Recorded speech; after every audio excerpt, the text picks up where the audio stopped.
it down and let everybody go home, but find things that they can do that is not going to question the credibility or because that's the plan of the government. They say for NECO is total scrapping of NECO, but for Jamb they want to streamline the role of Jamb to make it just a supervisor over what the universities do in bringing in students into their schools. But if you look at it, though some will argue that it has actually reduced the cost of running Jamb, not giving them the same amount that would have been given to them if they were to conduct such examinations. But the fear here is what we just highlighted. And if you say it must be streamlined, what about the capacity of such institutions? For instance, if you know maybe University A can't take more than 5,000 students, why accept maybe over 1,000, 100,000 from prospective candidates, and at the end of the day, just 5,000? So it boils down to money making for some of these institutions at the end of the day. Exactly. And I think that is why a lot of them are trying to do the online education piece. I've had the opportunity of working with a company, a technology company in the U.S., in Nigeria, who's working with the topmost universities, trying to increase access. One of the universities have given us the mandate to enroll 10,000 students in the online environment, so that the money they're taking is not just for the sake of taking money. They will now have capacity to put these students in school.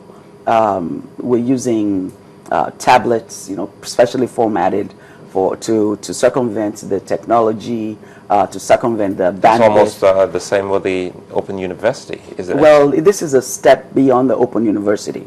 The Open University does not have a tablet specialized, for the students, for example. They do not have the lecturers' lectures captured on video on their school site, for example. So, in fact, the Open University is talking to us about doing some of the things that we're doing with some of these other universities. Right. So the landscape is going to change pretty soon, and the access is going to be improved. And this money-making venture, unfortunately, all of us want to go to university, and so the demand is there. And yeah, but as much as we all want to, they all cannot go to it. Definitely, and I'm not even sure we're all supposed to. Oh.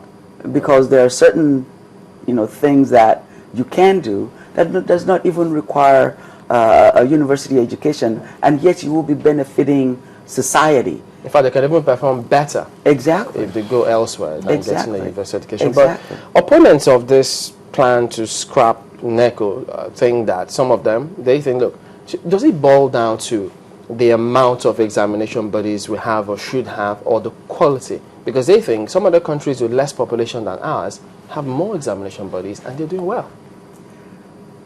If the examination body that we have is performing, then there will be no problem. But in the case of Nigeria, I think we're wasting money. We pay 54% of the funding for WAEC. Ghana 30%, and then I think Sierra Leone maybe 5% or so, and then Liberia 2-point-something%. So we're paying that, and yet we're not letting them do the work. We only ask them to do WASC.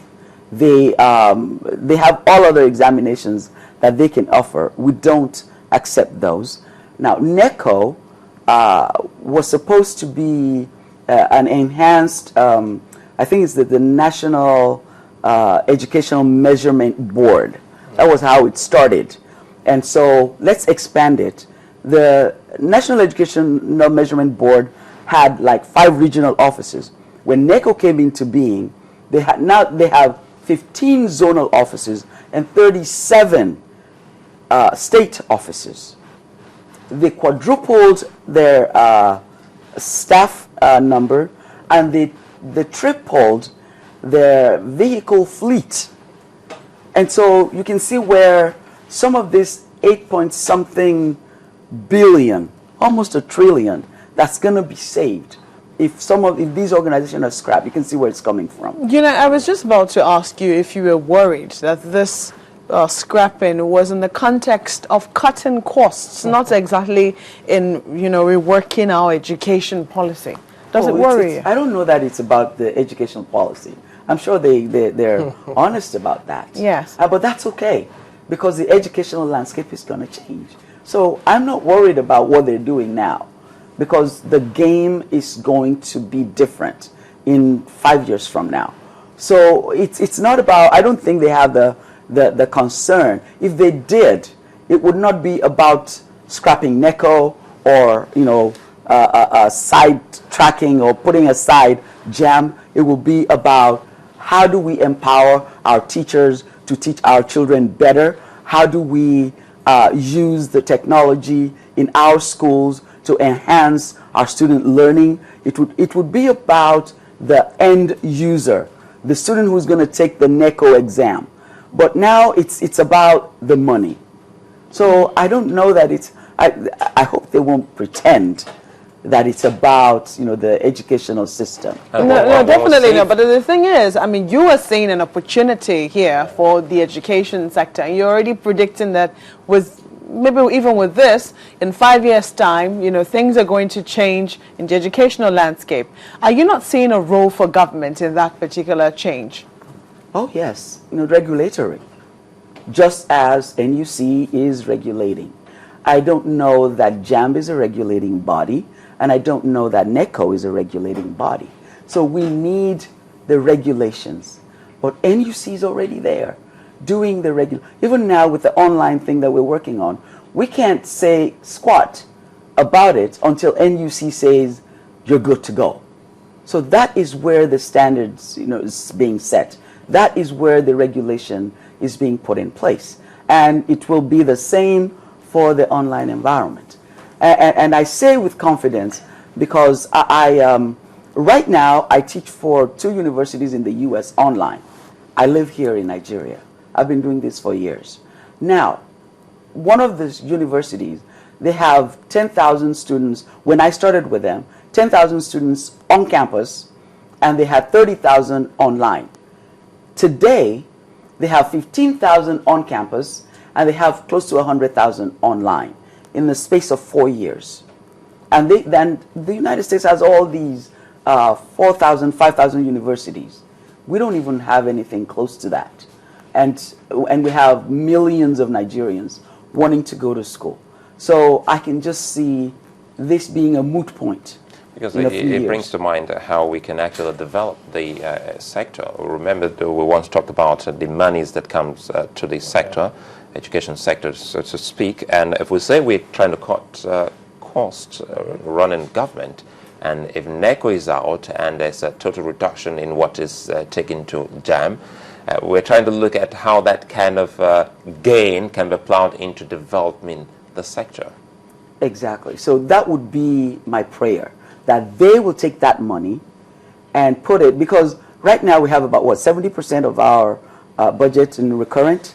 So this will help us move some things from recurrent.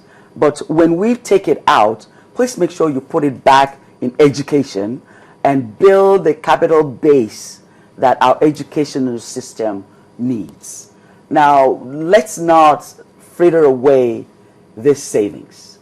So it would be interesting to see what they do with the cost savings that they get. Shouldn't we be raising some of the issues that we think they should channel those funds on? Because yes, they're cutting costs, but these schools will eventually require money. So should they plow this money they save from perhaps scrapping of NECO and Jamb conducting exams to the schools? I believe they should. The reason being, in fact, I learned recently that a lot of these vice chancellors have to go to Abuja, you know, like pen in hand, saying, please give us our money so we can run these universities. It should not be so. So if funding is a problem for us, now this is an opportunity to really fund these universities. We don't have one research university that we can boast of in this country. I mean, people don't even, they don't even bother about research anymore. And if